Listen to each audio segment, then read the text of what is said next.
रावलपिंडी, इस्लामाबाद समेत पंजाब के मुख्तलिफ शहरों में बारिश, कई इलाकों में बिजली फराहमी मुअत्तल। मौसम खुशगवार, तमाम इदारों को अलर्ट रहने की हिदायत। मुख्तलिफ इलाकों से बारिश के पानी का फौरी निकास करने का हुक्म। भंबर, आजाद कश्मीर और गिरदनवाब में भी गरज चमक के साथ बारिश रिकॉर्ड।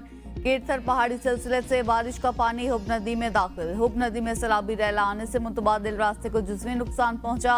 रास्ते की मरम्मत का काम जारी। पीटीआई और जमात इस्लामी का एहतजाज, पंजाब में क्रैकडाउन। इस्लामाबाद और पंजाब में 3 रोज के लिए दफा 144 नाफिज। रहीम यार खान, पीर महल, रायविंड, शेखुपुरा, लाला मूसा, अटक, हसन अब्दाल समेत कई इलाकों से दर्जनों गिरफ्तार। मुख्तलिफ शहरों में पुलिस की भारी नफरी तैनात। दोनों जमातों के कायदीन गिरफ्तारी से बचने के लिए रूपोश हो गए। रावलपिंडी और इस्लामाबाद की पुलिस ने तैयारियां पकड़ ली। इस्लामाबाद की सड़कों पर कंटेनर लग गए। Red zone seal. पीटीआई मुल्क भर में एहतजाज करेगी। जमात इस्लामी ने इस्लामाबाद में एहतजाजी धरने की कॉल दे रखी है।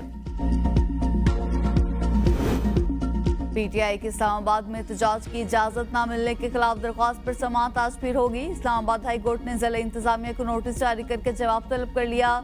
जस्टिस समन रिफत ने इस्तफसार किया, क्या आपकी तो पहले ही ऐसी दरख्वास्त लगी थी, इसका क्या बना, आज क्या करना चाह रहे हैं? वकील ने कहा, चीफ जस्टिस की अदालत में हमारी दरख्वास्त लगी थी जो मंजूर हुई थी। हम प्रेस क्लब के बाहर पुरअमन मुजाहरा करना चाहते हैं जो ज्यादा से ज्यादा 1 घंटे का होगा। हमने डिप्टी कमिश्नर को दरख्वास्त दी थी मगर हमारी दरख्वास्त पर सुनवाई नहीं हुई।